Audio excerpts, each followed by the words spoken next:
Hello friends, welcome my YouTube channel follow study. Friends, आज है Sunday और Sunday को हम करते हैं वीकली रिवीजन। और पिछले 5 दिनों में लगभग मैंने वीडियो चढ़ाया अपलोड किया है, तो उन सभी क्वेश्चंस का आज हम फटाफट क्विक रिवीजन करेंगे। देखिए, सभी क्वेश्चन इंपॉर्टेंट है और किसी न किसी एग्जाम में प्रीवियस ईयर में पूछे गए हैं और आगे भी पूछे जाने की 100% संभावनाएं हैं। तो फ्रेंड, वीडियो को शुरू से लेकर लास्ट तक देखिएगा, सभी के सभी क्वेश्चन इंपॉर्टेंट है। फ्रेंड्स, अगर आप चैनल पर नए हैं तो चैनल को जरूर से सब्सक्राइब कर लीजिएगा। सब्सक्राइब के बगल में जो बेल आइकन का निशान है उसे भी क्लिक करके ऑल का ऑप्शन जरूर सेलेक्ट करें, ताकि जब भी हम कोई अगली वीडियो अपलोड करें उसका नोटिफिकेशन सबसे पहले आपको मिले। क्वेश्चन ध्यान से देखिएगा, सभी के सभी क्वेश्चन इंपॉर्टेंट है। ओके, चलिए शुरू करते हैं आज का सबसे पहला क्वेश्चन। शरीर का कौन सा अंग कभी आराम नहीं करता है? तो आपको मालूम है हृदय सबसे व्यस्ततम अंग है मनुष्य शरीर का, तो ऑप्शन बी यहाँ पे करेक्ट आंसर हो जाएगा। नेक्स्ट क्वेश्चन देख लेते हैं। कार्बोहाइड्रेट शरीर में किस रूप में संग्रहित किया जाता है? तो कार्बोहाइड्रेट शरीर में किस रूप में संग्रहित किया जाता है? ग्लाइकोजन के रूप में। ऑप्शन बी करेक्ट आंसर हो जाएगा। चलिए नेक्स्ट क्वेश्चन देख लेते हैं। वार्षिक वित्तीय विवरण का उल्लेख किस अनुच्छेद में है? तो देखिए, ये एक इनडायरेक्टली बोले तो बजट को बोला जाता है, लेकिन आपको मालूम है कि बजट शब्द का उल्लेख संविधान में कहीं भी नहीं है। उसे वार्षिक वित्तीय विवरण के नाम से जाना जाता है संविधान में। तो अनुच्छेद 112 में वार्षिक वित्तीय विवरण का उल्लेख है। ऑप्शन सी करेक्ट आंसर हो जाएगा। Next question. महान्यायवादी का संबंध किस आर्टिकल से है? महान्यायवादी को इंग्लिश में अटॉर्नी जनरल कहा जाता है। तो ये किस आर्टिकल से, किस अनुच्छेद से संबंधित है? ऑप्शन सी करेक्ट आंसर हो जाएगा, अनुच्छेद 76। ये आपको याद रखना है। Okay, next question. राज्य के नीति निर्देशक तत्व किस देश से लिए गए हैं? तो राज्य के नीति निर्देशक तत्व किस देश से लिए गए हैं? आयरलैंड से लिए गए हैं। ऑप्शन सी यहाँ पे करेक्ट आंसर हो जाएगा। मोस्ट इंपोर्टेंट है, कई बार एग्जाम में पूछा गया है। नेक्स्ट क्वेश्चन है। अमेरिका का राष्ट्रीय खेल क्या है? तो अमेरिका का राष्ट्रीय खेल है baseball. Option C correct answer हो जाएगा। देखिए, बास्केटबॉल भी यहाँ पे दिया हुआ है, तो ये आपको ध्यान देना है, बेसबॉल है न कि बास्केटबॉल। तो अमेरिका का राष्ट्रीय खेल क्या है? Baseball. Okay, next question. ISRO यानी कि भारतीय अंतरिक्ष अनुसंधान संस्थान का मुख्यालय कहाँ स्थित है? तो ये कहाँ पे स्थित है? बेंगलुरु में, जो कि कर्नाटक में स्थित है। ऑप्शन ए करेक्ट आंसर हो जाएगा। Okay, next question. कर्क रेखा की लंबाई सबसे अधिक किस राज्य में है? तो कर्क रेखा की लंबाई सबसे अधिक किस राज्य में है? मध्य प्रदेश में है। ऑप्शन बी करेक्ट आंसर हो जाएगा। वहीं अगर आपसे पूछा जाए कि कर्क रेखा की लंबाई सबसे कम किस राज्य में है, तो त्रिपुरा में है। ये दोनों बातें आपको याद रखनी है, मोस्ट इंपॉर्टेंट है। कर्क रेखा की सबसे ज़्यादा जो लंबाई है मध्य प्रदेश से गुजरती है, और सबसे कम लंबाई जो कि त्रिपुरा से गुजरती है। Okay, next question. नाथुला जिलपला दर्रा किस राज्य में स्थित है? तो नाथुला और जिलपला दर्रा दोनों जो कि सिक्किम में स्थित है। ऑप्शन डी यहाँ पे करेक्ट आंसर हो जाएगा। नेक्स्ट क्वेश्चन है। भ्रंश घाटी में होकर बहने वाली नदी कौन सी है? ये मोस्ट इंपॉर्टेंट है, कई बार एग्जाम में पूछा गया है। तो भ्रंश घाटी में होकर बहने वाली नदी कौन सी है? ऑप्शन सी करेक्ट आंसर हो जाएगा, नर्मदा। ओके, चलिए नेक्स्ट क्वेश्चन देख लेते हैं। विश्व भूख दिवस कब मनाया जाता है? एक एग्जाम में पूछा गया है कि विश्व भूख दिवस कब मनाया जाता है। अभी हाल ही में जो एनटीपीसी एग्जाम हुआ है उसी में पूछा गया था। तो विश्व भूख दिवस कब मनाया जाता है? 28 मई को मनाया जाता है। ऑप्शन बी करेक्ट आंसर हो जाएगा। Next question. टोक्यो ओलंपिक में भारत ने कुल कितने पदक जीते? देखिए, ये करंट का क्वेश्चन है। टोक्यो ओलंपिक अभी हाल ही में हुआ है, तो उसका कुछ क्वेश्चन था, मैंने जो सोचा आपसे डिस्कस कर लूँ। तो टोक्यो ओलंपिक में भारत ने कुल कितने पदक जीते? तो भारत ने कुल 7 पदक जीते, जिसमें कि एक स्वर्ण पदक था जो कि नीरज चोपड़ा ने भाला फेंक में जीता था। ये आपको ध्यान देना है। चलिए हम आगे उसके भी बारे में बात करेंगे। ओके, टोक्यो ओलंपिक में सबसे ज़्यादा पदक किसने जीते? तो सबसे ज़्यादा पदक जो कि टोक्यो ओलंपिक में अमेरिका ने जीता था। ऑप्शन ए करेक्ट आंसर हो जाएगा। और सेकंड नंबर पे था चाइना। ये आपको ध्यान देना है। ओके, चलिए नेक्स्ट क्वेश्चन देख लेते हैं। नीरज चोपड़ा ने टोक्यो ओलंपिक में कितना मीटर थ्रो फेंककर स्वर्ण पदक जीता? अभी मैंने आपको बताया कि एक ही स्वर्ण पदक आया है टोक्यो ओलंपिक में भारत के लिए। तो कितना मीटर उन्होंने फेंका था? जो भाला थ्रो यानी कि जो भाला फेंका था उन्होंने, 87.58 मीटर उन्होंने लंबाई फेंका था भाला। ये आपको ध्यान रखना है। नीरज चोपड़ा ने एक ही गोल्ड मेडल जीता है भारत के लिए टोक्यो ओलंपिक में, ये आपको ध्यान देना है। Next question. टोक्यो ओलंपिक 2020 का कौन सा संस्करण था? तो टोक्यो ओलंपिक 2020 का कौन सा संस्करण था? 32वां संस्करण था। ऑप्शन बी करेक्ट आंसर हो जाएगा। Next question. टोक्यो ओलंपिक में भारत ने कितने वर्ष बाद हॉकी में पदक जीता? ये मोस्ट इंपॉर्टेंट है। टोक्यो ओलंपिक में भारत ने कितने वर्ष बाद हॉकी में पदक जीता? 41 वर्ष बाद। ऑप्शन सी करेक्ट आंसर हो जाएगा। Next question. मीराबाई चानू और रवि दहिया ने टोक्यो ओलंपिक में कौन सा पदक जीता? तो दोनों ने कौन सा पदक जीता, ये आपको ध्यान देना है। ऑप्शन बी करेक्ट आंसर हो जाएगा। सिल्वर पदक दोनों ने जीता है, मीराबाई चानू और रवि दहिया ने। Okay, next question. अंतर्राष्ट्रीय ओलंपिक संघ के अध्यक्ष कौन है? मोस्ट इंपॉर्टेंट है। अंतर्राष्ट्रीय ओलंपिक संघ के अध्यक्ष कौन है? Thomas Bach. Option A correct answer हो जाएगा। नेक्स्ट क्वेश्चन है, टोक्यो ओलंपिक के उद्घाटन समारोह में भारत की तरफ से ध्वजवाहक कौन थे? तो टोक्यो ओलंपिक के उद्घाटन समारोह में भारत की तरफ से ध्वजवाहक कौन थे? बजरंग पुनिया, सॉरी बजरंग पुनिया नहीं, बजरंग पुनिया तो जो कि समापन समारोह में थे। यहाँ पे पूछा गया है कि उद्घाटन समारोह, तो उद्घाटन समारोह में मनप्रीत सिंह और मैरी कॉम दोनों थे, ये आपको ध्यान देना है। तो ऑप्शन सी यहाँ पे करेक्ट आंसर हो जाएगा। टोक्यो ओलंपिक के उद्घाटन समारोह में भारत की तरफ से ध्वजवाहक कौन थे? तो मनप्रीत सिंह और Mary Kom. Okay, next question है, टोक्यो ओलंपिक में समापन के समय भारत के ध्वजवाहक कौन थे? अभी मैंने आपको बताया कि टोक्यो ओलंपिक में समापन के समय कौन थे? तो बजरंग पुनिया। दोनों ही क्वेश्चन मोस्ट इंपॉर्टेंट है। अगर आपसे पूछा जाए, एक बार रिपीट कर देता हूँ, टोक्यो ओलंपिक में उद्घाटन में पूछा जाए यानी शुरुआत में, तो मनप्रीत सिंह और मैरी कॉम दोनों थे उद्घाटन समारोह में, और समापन समारोह में बजरंग पुनिया। ये मोस्ट इंपॉर्टेंट है, एग्जाम में पूछा जाएगा।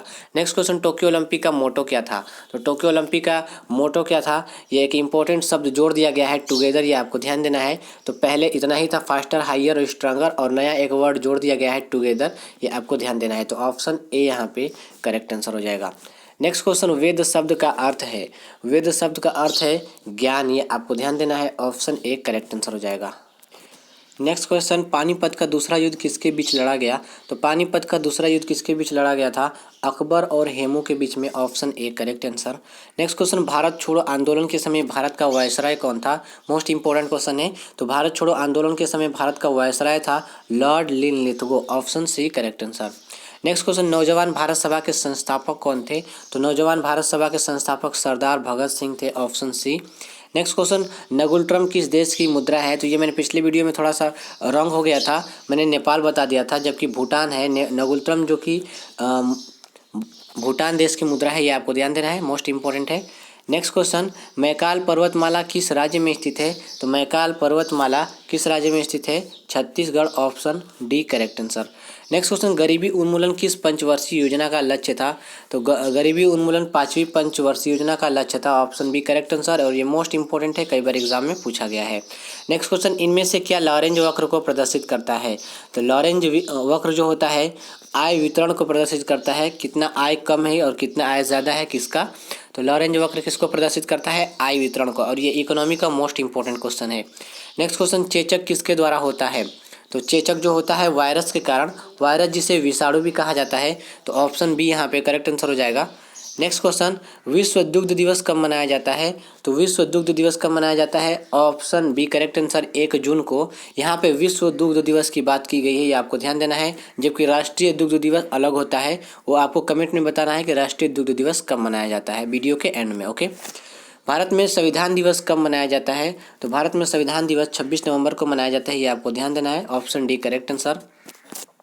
नेक्स्ट क्वेश्चन, किस संविधान संशोधन द्वारा समाजवादी, पंथ निरपेक्ष और अखंडता शब्द को जोड़ा गया है? और ये पॉलिटी का मोस्ट इंपॉर्टेंट क्वेश्चन है।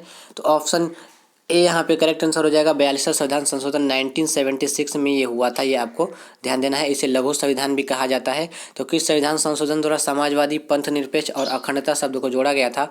42वां संविधान संशोधन 1976। Option A correct answer. Next question, शिक्षा किस सूची का विषय है? तो शिक्षा, यहाँ पे भी स आगे आ रहा है, और ये छोटा सा है और ये बड़ा सा है, तो ये आप यहाँ से ट्रिक के माध्यम से आप इसे याद रख सकते हैं। शिक्षा यानी समवर्ती, तो शिक्षा किस सूची का विषय है? समवर्ती सूची का। नेक्स्ट क्वेश्चन, विश्व गैंडा दिवस कब मनाया जाता है? तो विश्व गैंडा दिवस 22 सितंबर को मनाया जाता है। ऑप्शन बी यहाँ पे करेक्ट आंसर हो जाएगा। यूएनओ यानी कि संयुक्त राष्ट्र संघ का 190वां सदस्य कौन है? तो संयुक्त राष्ट्र संघ, ये करंट का क्वेश्चन है, यह बदलता भी रहता है, कोई देश उसमें ज्वाइन करे तो। ये अभी हाल ही में, अभी 2021 में अभी 190वां सदस्य कौन सा है नवीनतम? तो ये आपको ध्यान देना है, दक्षिण सूडान। ऑप्शन बी यहाँ पे करेक्ट आंसर हो जाएगा। वहीं आपसे पूछा जाता है कि यूएनओ यानी कि संयुक्त राष्ट्र संघ दिवस कब मनाया जाता है? तो 24 अक्टूबर को, ये भी आपको ध्यान देना है। नेक्स्ट क्वेश्चन, पुलित्जर पुरस्कार किस क्षेत्र में दिया जाता है? पुलित्जर पुरस्कार पत्रकारिता के क्षेत्र में दिया जाता है। ऑप्शन बी यहाँ पे करेक्ट आंसर हो जाएगा। नेक्स्ट क्वेश्चन, विश्व के सबसे युवा ग्रैंड मास्टर कौन है? ये भी एक करंट का क्वेश्चन है। तो विश्व के सबसे युवा ग्रैंड मास्टर वर्तमान समय में 2021 में अभी फिलहाल कौन है? अभिमन्यु। ऑप्शन बी यहाँ पे करेक्ट आंसर हो जाएगा। चलिए नेक्स्ट क्वेश्चन देख लेते हैं। कुड़नकुलम परियोजना किस राज्य में स्थित है? तो कुड़नकुलम परियोजना तमिलनाडु में स्थित है। Option B. वाटर पोलो में प्रत्येक टीम में कुल कितने खिलाड़ी होते हैं, तो प्रत्येक टीम की बात की गई है और यहाँ पे वाटर पोलो की बात की गई है। देखिए पोलो और वाटर पोलो दोनों अलग अलग होता है। तो वाटर पोलो में पूछा जाए तो 7 होता है प्रत्येक टीम के खिलाड़ी, प्रत्येक टीम में खिलाड़ी 7 होते हैं वाटर पोलो में, जबकि पोलो अगर पूछा जाए तो 4 होता है। तो दोनों ही बातें आपको याद रखनी है, वाटर पोलो में 7 होता है प्रत्येक टीम में और पोलो में प्रत्येक टीम में 4 होता है। ओके, नेक्स्ट क्वेश्चन, पौधे के किस भाग से केसर प्राप्त होता है, तो केसर जो प्राप्त होता है पौधे के तना वाले वर्तिकाग्र वाले भाग से होता है। ऑप्शन डी यहाँ पे करेक्ट आंसर हो जाएगा, ये आपको याद रखना है। और केसर जो वर्तमान समय में जम्मू कश्मीर का जीआई टैग है, ये आपको ध्यान देना है। चलिए नेक्स्ट क्वेश्चन देख लेते हैं, प्रकाश वर्ष किसकी इकाई है, तो देखिए प्रकाश वर्ष जो है दूरी की इकाई है और प्रकाश वर्ष से भी बड़ा एक जो इकाई है वो पारसेक है। तो पारसेक भी दूरी का ही इकाई है, ये आपको ध्यान देना है, जो कि प्रकाश वर्ष से भी बड़ा है। तो अगर पूछा जाए कि दूरी का सबसे बड़ा इकाई कौन सा है, तो वो है पारसेक, ये आपको ध्यान देना है। जबकि यहाँ पे प्रकाश वर्ष पूछा गया है, तो प्रकाश वर्ष और पारसेक दोनों ही दूरी की इकाई है। नेक्स्ट क्वेश्चन है, उत्तोलक किस सिद्धांत पर कार्य करता है, उत्तोलक जो है आर्किमिडीज के सिद्धांत पर कार्य करता है। ऑप्शन सी यहाँ पे करेक्ट आंसर हो जाएगा। नेक्स्ट क्वेश्चन, ताजमहल का वास्तुकार कौन था, तो ताजमहल का वास्तुकार था उस्ताद अहमद लाहौरी। ऑप्शन बी यहाँ पे करेक्ट आंसर हो जाएगा। नेक्स्ट क्वेश्चन, गांधी जी का प्रिय गीत वैष्णव जन तो कहिए किसने लिखा था, तो ये किसने लिखा था, नरसिंह मेहता ने लिखा था। Option A correct answer. Next question, servant society of India की स्थापना किसने की, तो सर्वेंट सोसाइटी ऑफ इंडिया की स्थापना जी.के. गोखले यानी कि गोपाल कृष्ण गोखले ने करा था। ऑप्शन ए करेक्ट आंसर, और ये मोस्ट इंपॉर्टेंट क्वेश्चन है, कई बार एग्जाम में पूछा गया है। नेक्स्ट क्वेश्चन, राज्यसभा के सदस्यों का सेवा काल कितना होता है, तो राज्यसभा के सदस्यों का सेवा काल 6 वर्ष होता है। Option D correct answer. और राज्यसभा एक स्थायी सदन है और इसे कभी भंग नहीं किया जा सकता, ये आपको ध्यान देना है। नेक्स्ट क्वेश्चन, अनुसूची 8 संबंधित है, तो अनुसूची 8 किससे संबंधित है, भाषा से संबंधित है। वर्तमान समय में इसमें 22 भाषाएं हैं और अंग्रेजी इसमें शामिल नहीं है, ये आपको ध्यान देना है। नेक्स्ट क्वेश्चन, वाशिंगटन डीसी जो कि यूएसए में है किस नदी के किनारे स्थित है, तो किस नदी के किनारे स्थित है, पोटोमैक नदी के किनारे। ऑप्शन सी यहाँ पे करेक्ट आंसर हो जाएगा। नेक्स्ट क्वेश्चन, एड्स डे कब मनाया जाता है, तो एड्स डे 1 दिसंबर को मनाया जाता है और ये मोस्ट इंपॉर्टेंट है, कई बार एग्जाम में पूछा गया है। तो फ्रेंड्स इस वीक के जितने भी क्वेश्चन थे, अभी एक और क्वेश्चन बचा है, प्रार्थना समाज के संस्थापक कौन है, तो प्रार्थना समाज के संस्थापक है आत्मा राम पांडुरंग, ये आपको ध्यान देना है। फ्रेंड्स इस वीक के जितने भी क्वेश्चन थे सभी के सभी क्वेश्चन मैंने रिवीजन करवा दिया। अगर आपको ये वीडियो पसंद आई तो जरूर से वीडियो को लाइक शेयर, और चैनल पर नए हैं तो चैनल को जरूर से सब्सक्राइब कर लीजिएगा। और सब्सक्राइब के बगल में जो बेल आइकन का निशान है उसे भी क्लिक करके ऑल का ऑप्शन जरूर सेलेक्ट करें, ताकि जब भी हम कोई अगली वीडियो अपलोड करें उसका नोटिफिकेशन सबसे पहले आपको मिले। और आज रात 8 बजे, जो कि आज संडे है, तो आज रात 8 बजे हम लाइव क्लास जो कि 200 प्लस जीके जीएस का क्वेश्चन डिस्कस करेंगे, तो आप जरूर से आएँ रात 8 बजे। ओके, चलिए मिलते हैं अपना अगले वीडियो में। Have a nice day.